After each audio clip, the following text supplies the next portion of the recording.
Mr. Ide, thank you so much for joining me on this very serious interview with a literary man.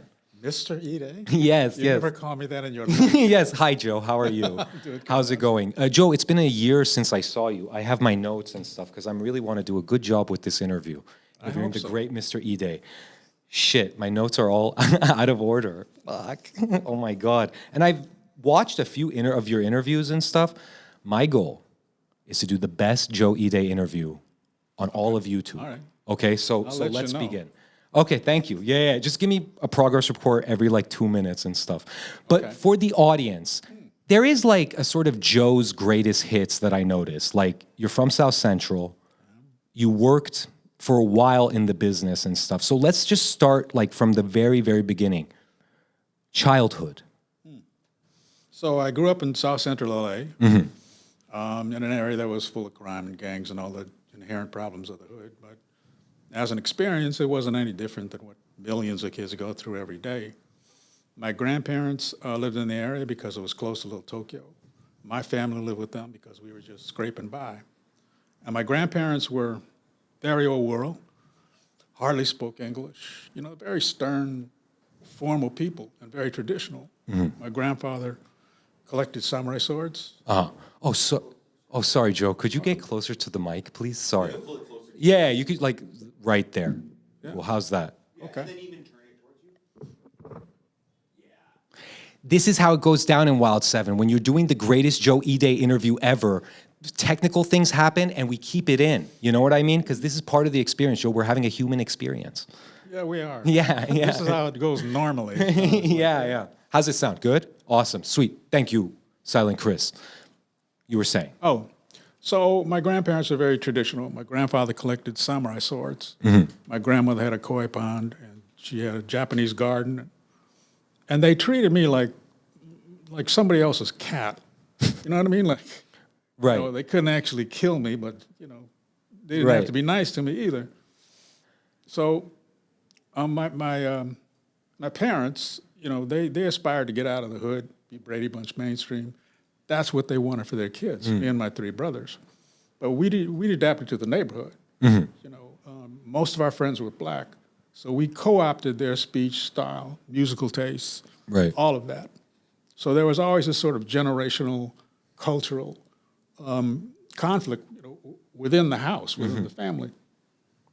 Made more so by the fact that both my parents and my grandparents wanted us kids to have some connection to our own cultural heritage, which never really worked out. My parents made me go to a ceramics class in Little Tokyo, taught by this really famous artist from Japan who's a friend of my grandfather's. Right. So I get there, and there's 8 or 10 of these obsessively clean-cut suburban Japanese kids. And there I am, I got a toothpick in my mouth, and I'm wearing my Ray-Bans indoors. Yeah. And I know I got to get the fuck out of here. Right.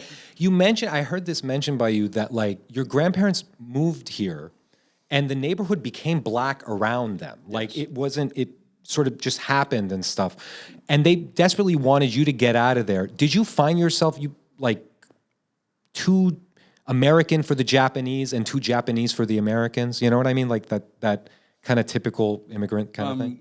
One way, in the sense that back then, there wasn't all this conflict like there is between blacks and Koreans in the hood. There was none of that then. We were just part of the furniture. Right. Pretty much ignored. So in that sense, we were fine. Right. There just wasn't that kind of conflict back then. And then culturally, what kind of music were you listening to? What kind of things were you watching? Motown. Motown? Yeah. Oh, nice. And everybody was like, that was the sound of the neighborhood? Yes. Oh, and neat. I got transferred to LA High, I think I said. And they were listening to surfer music. Right. know. Like Beach Boys and stuff. Yeah. And so I got introduced to this horrible white people music. Yeah, right. Did your friends from the neighborhood be like, hey, man, what are you listening to? What is this? Well, I'm gone. So Right. Oh, I see. I see. gone. So then do you still know anybody from the neighborhood? one guy. One guy? Best friend. Yeah. Best friend? And then when you see him, is it the same thing? Kind of. No, we're both really old now. Right. It's different. He had 2 boys that were gangstered up, and so I learned a lot just talking to those guys. Right. And Donald was a mechanic then. He's a mechanic now. Nice. Was gang culture prevalent when Oh, you were? yeah. Yeah. Yeah. The gang right around my house was the Outlaws. Uh-huh. And my brother was a member. And he was this one Japanese guy in an all-black gang. That's pretty cool. Yeah. He wore a black kimono. Wow. Yeah. Nice. He was a cool dude. Yeah. But across the street, it was the ministers. So if you were on one side of San Pedro Street, you were Outlaws. Other side, you were ministers. And if you were a little bit east, the Trinity gang. And you went a little bit north, and it was Clanton Street. Clan Street by meaning. That's what they called it. Oh, okay. It wasn't the KKK Yeah, kind no. of thing. No. Okay. Okay. I was like, whoa. In that neighborhood, that's not going to So go there over were well. gangs all over the place. I see. I see. And did they war beef and stuff like that? They beefed, but it was so different back then. Like nobody had a gun. They just beat each other's asses. Yeah, every so they'd once in have a while. gang fights. Right. Right. Right. Something would be like scheduled for the playground at 9 o'clock or Right. something. So how did you avoid all that? I avoided it by just not being cool at all. Right. Right. I mean, I was really this fringe kid, and I wasn't cool in any sense. I couldn't compete on any level. Kids next door, they wear a T-shirt, and jeans. They look cool. Yeah. I look like I just jumped off a freighter from North Korea. Right. Right. Right. So, Right. I was pretty much ignored. So you weren't like adapting their fashions or anything like that. I You were tried just, to. Oh, yeah? I mean, at one point, I wanted to be black. Right. Right. Same. I had that period too. Yeah. It's like, well, obviously I didn't make it, but I couldn't compete. I couldn't hang, and so I became a watcher, a listener, Right. which served me well over the years. I see. I see. What was school like back then? Like. It was pretty bland because there weren't all these really vicious gangs. So everybody was just sort of dusty and poor. Right. Right. Right. Right. You at a young age, you kind of fell in love with Sherlock Holmes stories, right? Yes. Was reading just one of your refuges, or were you kind of open to everything? Like you had a social life and stuff. I had going downtown then. Downtown was really nice then. Like around here. Yeah. Yeah. I was big fancy department stores, and there were a lot of upscale businesses. And so downtown was like a treat to go down there. And I would go to the public library, Right. Right. and that's where I found Sherlock Holmes. Uh-huh. And it's a beautiful place. Yeah. And I would get a book, and I'd crawl off in a corner somewhere and read till I had to go home. And it was because we had no books in our house. We had old copies of Reader's Digest, and that was it. Right. Right. That Right. was it. A question that I ask everybody: what was your movie consumption at that time? Like, what were you watching? And what theaters were around at that time? We're in the 70s. Uh-huh. We had an old fucked up TV, so Right, we right. hardly watched that at all. I mean, I didn't really watch movies until I was in college. And then, I wish I had a more inspirational story, man. But I'm just bland dude walking around. Right. But you did mention once that there was a theater that used to show the old kaiju films and stuff and like Japanese flicks. Oh yeah, the Toho was on La Brea. Oh, interesting. Yeah. Oh, okay. But you were just doing your thing. You weren't like me, like a movie obsessed. No. No. Yeah. No. Books and those general things were your thing. So books were always your jam, huh? Like that. Those were things that Yes, they were my place to hide. Yeah. So let's say you graduate high school. When did you become a teacher? Oh, I went to, I got a degree and a bachelor's degree. I went to graduate school, and I majored in education because my friends were in the program. I had no interest in education. Right. And with a degree like that, what can you do besides teach? So I taught grades 4 to 6 in one of these great open area classrooms where a lot of things are going on at the same time. 4 to 6? Yeah. Oh my God. There are different classes, different parts of the room. Right. And if you were in my class, you learned nothing. Right. You learned like zero. Yeah. Were the kids wild? No, they were, it's a long time ago. They were very sweet, really nice kids. Everybody's blue collar. Yeah. And they had fun in my class, but they didn't learn shit. Right. I I imagine you'd be a cool teacher. You just let us do it. I was. Yeah. But you said you realized you hated kids, or you just weren't fans of. I'm there for about a week, and I realized, man, I don't like these little motherfuckers. Right. They're noisy, they're running around. Most of the time I wanted to slap them, but they were, I was nice to them. Right. I mean, the thing is, I feel you, because like I'm nice to kids, but they have like no social grace, and they're crazy, and they have all these weird ideas and stuff like that. And so you just try to If be. they just didn't talk. Right. They'd be awesome. They'd be okay. It'd be like, my dog. Yeah, exactly. Which, by the way, lovely dog. I've seen the picture. She's your muse, How many years did you teach? I taught one semester. One semester. Yeah. So then you were like, okay, fuck this. This is not for me. No. I needed money. But Yeah. I quit before I was fired because I didn't do shit. Right. And I told this one kid who said, my mother wants you to teach us the multiplication tables. And I said, tell your mother to get a calculator. Nice. Good teacher. See, I imagine if I was in that class, I'd be like the hip student. I'd be like, hey, Mr. Ide, how's it going? I tell my mom about a calculator. be. Yo, man. You would be, and I'd hate you too. Yeah. You'd hate my guts. So one semester you last. When do you start what's the thing that you did before you started screenwriting? A bunch of things. I was a failure at many things. Right. I worked in a big corporation as a middle manager in human resources. I worked as part of a consulting team, also business. I was director of a nonprofit that serviced women in prison. And I also did stuff in between that didn't pay anything. I mean, I was apartment manager in I heard about in this. East Hollywood. How was that? Oh man, almost all the tenants were either prostitutes or recent immigrants from Eastern Europe. Right. And they're a different thing altogether. Right. Like if they couldn't pay the rent, they put a new lock on the door. Right. Shit like that. Right. So then, would you ever have to like be firm with people and be like, "Hey, man, pay your rent," or were you just like, whatever? No, they were like, okay, yeah, no, but then I just wouldn't pay. Yeah. So they'd be there for like months. Right. Would management come down on you like, you got to be meaner? You got to be like, Yeah. Yeah. And I just say, well, you come down here, unlock that fucking door. Question: do you think it's a thing with being a writer that we just can't do anything but what we do, and it's like the heart doesn't want to go where it doesn't want to go? That's how it became for me. Yeah. When I quit screenwriting, there wasn't anything else I could do but write. Right. My brothers, they made up a saying about me. If your plane crashes in the Amazon and you need to survive, Joe is the one that you should kill and eat. So I really have no other skills. Right. So I didn't really have a choice after screenwriting. And I was working a lot as a screenwriter, but nothing got made. Right.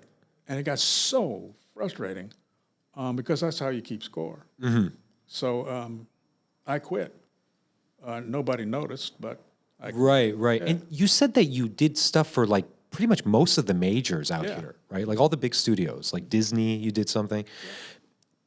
This process that they call development hell, was that something that your work would be stuck in, and you just kind of Everything. So endless meetings, I imagine. There were meetings, and if you can't pitch, you die. I mean, if you can't pitch, you starve. Right, Especially right. for C-level writer like me. You had to know how to pitch. You had to know how to encapsulate a movie in 12 minutes. That was my time limit. Right. Because they don't have attention span. They listen to pitches all day. Yeah. But I could pitch. So I worked. So that's how you got you were able to make a living basically just from the skill of pitching. Yeah. Wow. I mean, I could write too. Yeah. No. Right. But I mostly it was just people like me, and I could pitch well. Right. Did you find yourself talking to a lot of dumb people? Oh, one of the meetings, one of the meetings toward the end there that made me quit. I was talking to this 23-year-old vice president of something, okay? And he thought Pretty Woman was a classic. I mean, I'm saying to myself, you got to get out of here. Right, You know, right. you just have to get out. Was that the straw that broke? Like you're like, fuck this. It was one of them, yeah. Oh yeah. And then like so yeah no I imagine you're seeing a lot of ignorant people and a lot of people that are like 23 and they have these weird positions of power and stuff. Yeah, and I mean nepotism is rampant, and they're mean spirited. Yeah. They look at you like, why aren't you Ben Affleck? Right, right, right. You know, and they would talk on the phone while they would go like this. You know. Yeah. While you're pitching. Right, There's right. nothing you can do. It's so rude. Yeah. Hopefully you got some good lunches out of it though. I ate a lot of lunch. Yeah. Nice. But so how many years were you doing that before you were like, screw 8. this? 8 years? Yeah. Damn. Yeah. But it was financially keeping you above water, but Yeah. I was doing okay. creatively, how are you feeling? You know, after a while, you don't sort of think about creativity. You know, you're thinking about high concepts. Right, right. You know, so you're pitching, you know, Pretty Woman, and it's a combination of Pretty Woman and Alien. I mean, you're sort of, you know, you're kind of right. doing concepts, and that's more formulistic. You know, it's more math than anything else. It's like algebra. And there has to be a set piece here and a set piece there, and you have to give a good part for the star, and have a range of stars that could do the part. I mean, you're making all these mental calculations. Right, right. And then it's what does the studio want? What have they already made? Who has deals with them? So it's all this stuff that has nothing to do with writing. Right, right. Because yeah, like I heard you say that the things that happen on the page, they happen when you sit down and you start writing and stuff. Yes. You don't really outline. No. When you were writing scripts, would you outline and stuff like that? No. No. That's beautiful. Like because most people they have to stick to some formula or something, and I know structure. I know how a screenplay works. And I would pitch something, or I'd turn an outline, but I wouldn't follow it. Right, right, Because, 6 months later, I'd be done. Nobody remembers anything. right, They're not saying, why isn't it the outline? right, right, They right, either like it or they don't. right. You know? Yeah. So I could get away with it then too. Did you ever have any studio guys be mad about something or anything? Or no, they were just I kind of had a couple hit on me. Oh, really? It's not surprising he's a sexy man, this Joe Ide. Be careful, ladies. Don't mess with my friend. But I never had anybody mad at me. Oh, yeah? I No. had a lot of people ignore me. So even though would they're mad things, it's interesting to me, this development hell process. Do things just kind of fizzle out and that's how it goes? Where they're just, people stop calling or you stop calling? Or how does it end? It's well, once you've written the script and it's in, it depends a lot upon the energy of the producer and the energy of the studio. Uh-huh.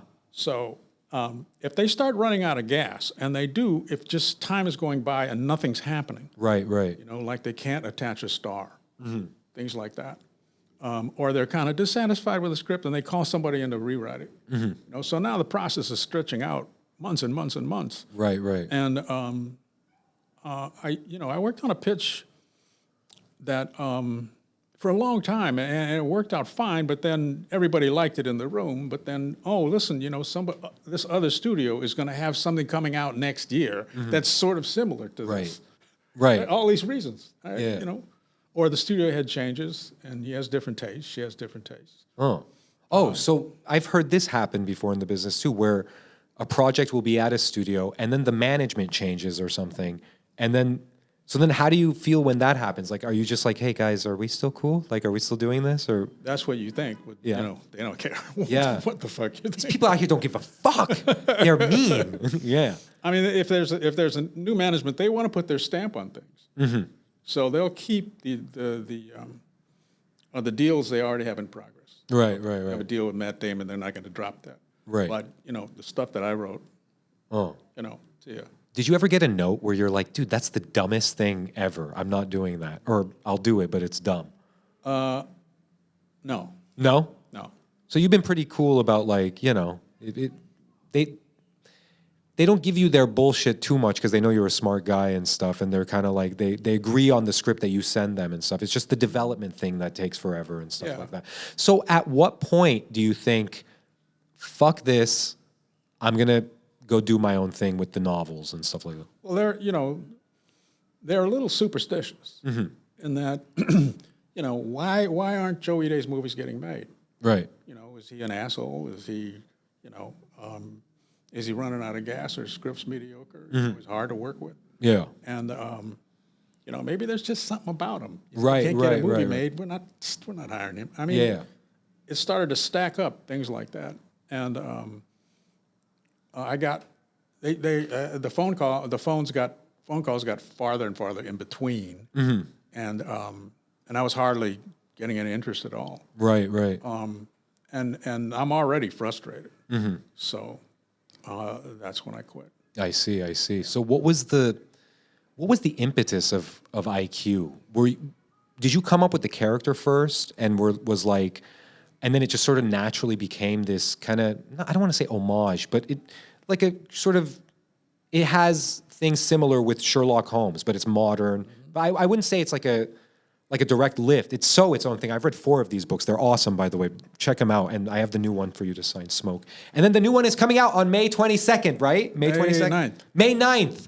It's called Fix It. Fix It. Because Isaiah fixes everything, right, Joe? True. Yeah, he does. I have to say something. This Isaiah Quintabe is such a good character for the culture and just for the world. He's so smart and he's so he barely uses a gun. He never uses a gun, right? Never. Yeah, I've read these 4 books, but it's been a while. It's been like a few years since I read the last one. And the thing is, because we were making Debbie and the Devil, by the way, check out Debbie and the Devil on Tubi and buy the Blu-ray. It was crazy. I got so spoiled by you in the years that IQ has been published, because every year before it would come out, you would give me an advance copy and you would sign it. And then I got to read it before every person out here read it. And I just felt so special and stuff. It's who you know. Exactly. Exactly. And I'm people that know people. But Joe, so what was it? Where did it begin, the whole IQ journey? It began with fear and desperation. It's a great place. I'm out of work. Right. And all I can do is write. And so there wasn't anything to write that I could make money off of except novels. Right. So I started to write IQ, and it's my past, how I grew up, Right. and it's Sherlock Holmes, and I only had one idea, Sherlock in the Hood. Right. That was it. That was my idea, and so that's what I wrote, and it was very freeing. I mean, I started to enjoy writing again, and this whole and it wasn't by committee. There weren't studio executives looking over my shoulder. Right. I could write whatever the fuck I wrote, and that was my mantra. Every morning I woke up and said, "Write your fucking book. Yeah. Write your fucking book." Yeah. And that's what I did. I was running out of money. I took a second out on the house. Oh, yeah? Yeah, so the stakes were large. So that was true fear and desperation. Yeah. Wow. Yeah. I mean, when your back is against the wall, you do your best stuff. You fight harder, It was my wife's idea. Oh, yeah? Yeah. Bless her. She's Bless great. her. No. Yeah. She's awesome. Hey, I met her. She's a great person. Hey, nice to meet you. Yeah. So I was really, so for a lot of reasons, I'm pushing hard, but it Right. still took 3 years.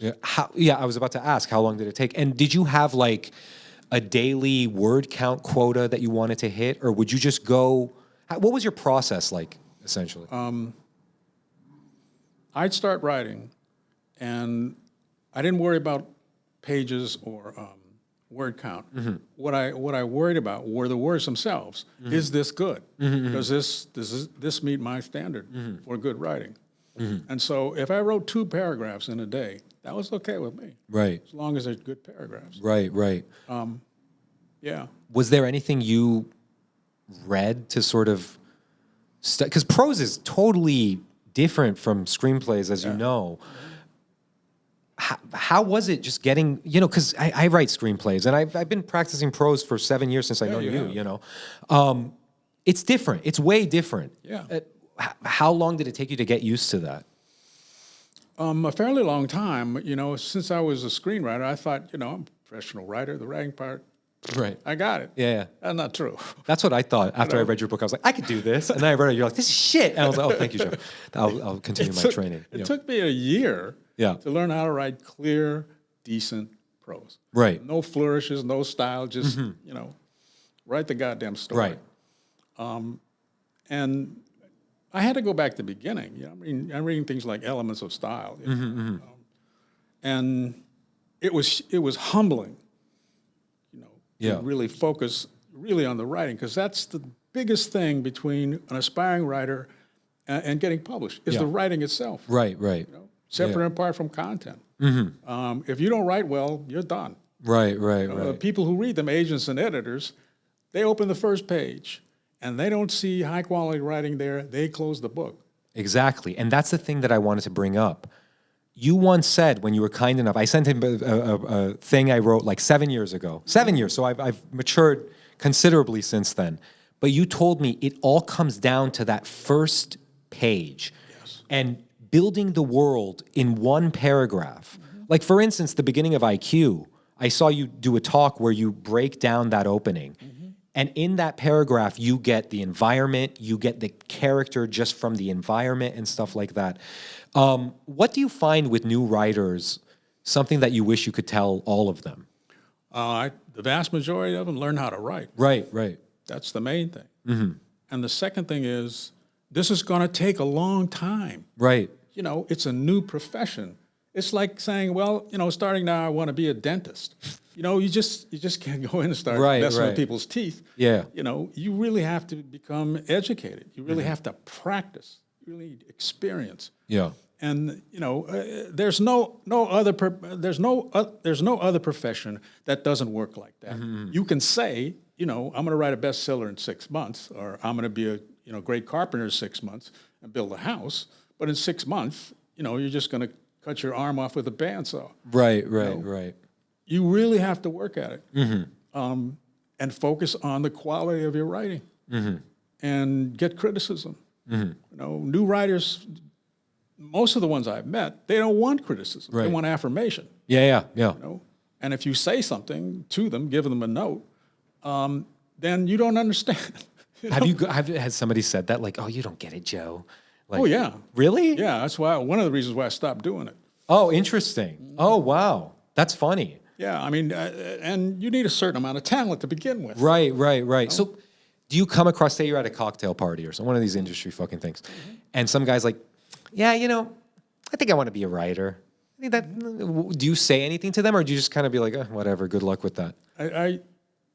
I try and sort of put them off in a gentle way. I'll say something like, well, what are you writing? And I'll be interested in the story, or at least pretend I am. Right. And sort of leave it at that, Yeah. This is true.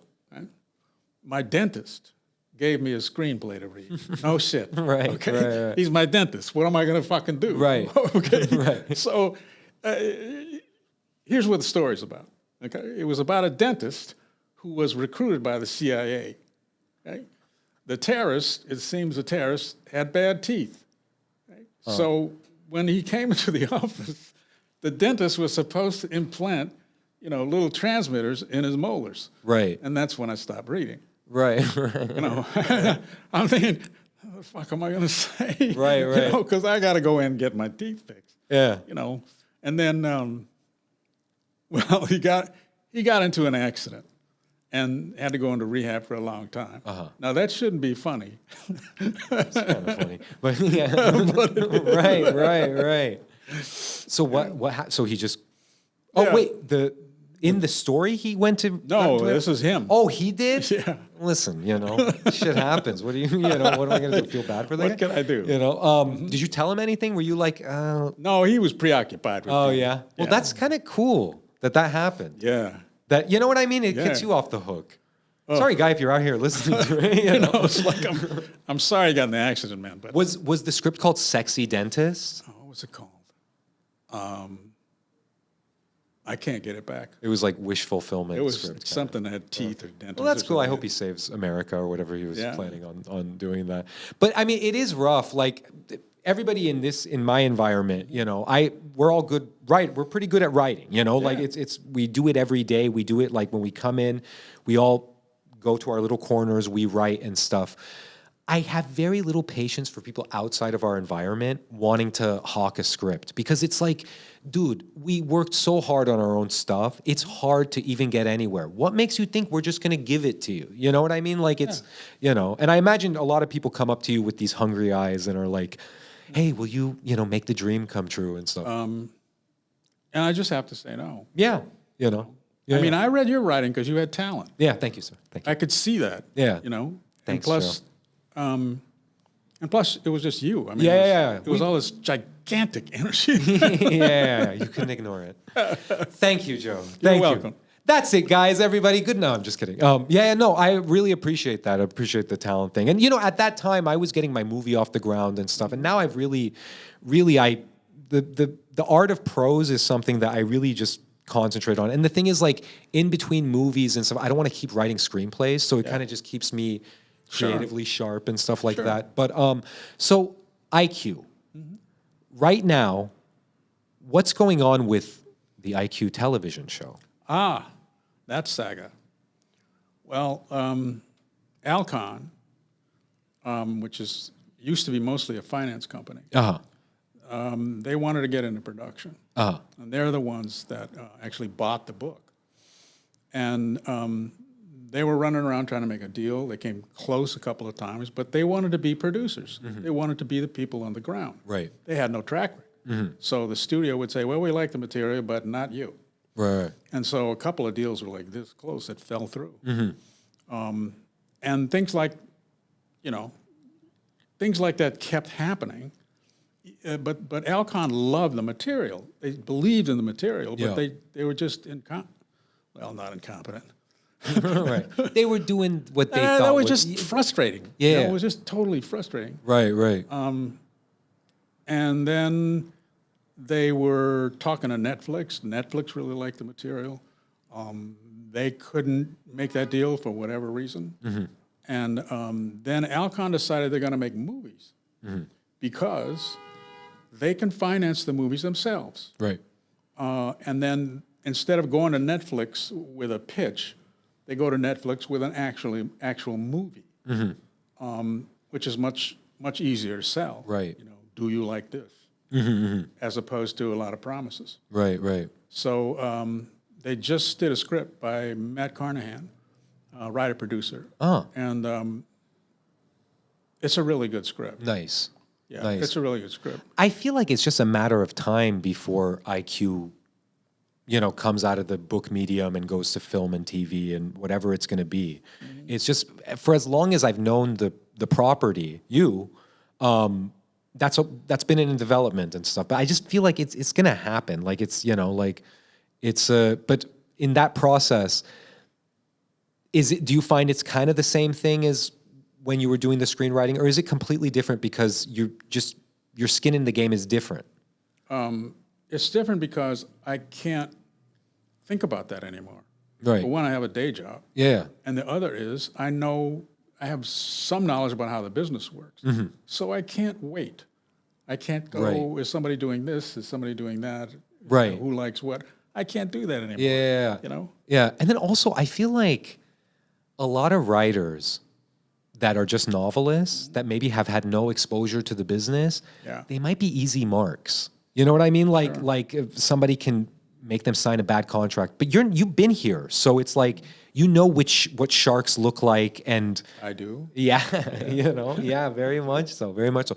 So Joe, if you could give, so there's this kid out there, right? He's out there in YouTube land. We're in YouTube land. It's a very dumb land, but it's here. He's out there. He's young. He's got talent. This kid has talent. Okay, he's about 12, 13. He might be getting into IQ novels. He might. Great novels. It's better than that shit they're having you read at school.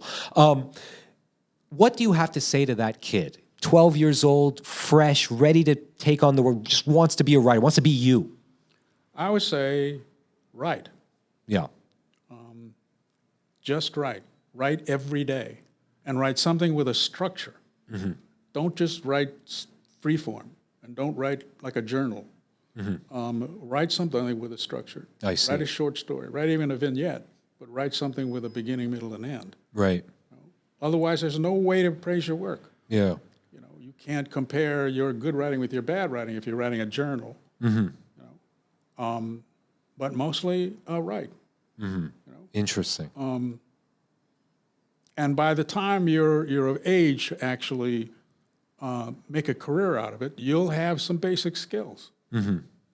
Yeah. And you're going to need those skills.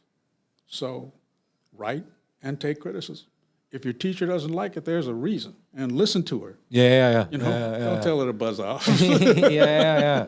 You hear that, kid? Write. If you want to write, write. By the way, Kareem Abdul-Jabbar is a big fan of the IQ series. That's pretty cool. It is cool. Silent Chris is like the hugest Lakers fan, hugest fan of those guys. And, hey, shout out Chris, I love you, man. You know, it's so fun here. But that's pretty awesome. And what was Jimmy Fallon doing with IQ on the thing? I saw that picture. I don't think he's doing it anymore, but he was starting a book club. And he had 4 books that he showed off for the book club. And IQ was one of them. Oh, really? Yeah. That sounds cooler than Oprah's book club, I'll be honest with you. Her book club seems kind of, you know, like, just, you know, the books are not my cup of tea. By the way, I got to ask you, you did a Philip Marlowe book. Oh, yes, I What did. was that like, and how did that all come to be and stuff? It came literally out of the blue. Agent gets a call one day from the Raymond Chandler estate saying that they wanted me to do a contemporary version of Philip Marlowe. And you can't turn that down. Right. So I was thrilled on the first day. The second day, I'm thinking about, am I supposed to write like Chandler? I mean, nobody writes like Chandler. Right. You know? And so he writes in the first person. It's very intimate. I write in the third. And so in the end, I decided, well, I can only write the way I write. Right. But then what did contemporary mean?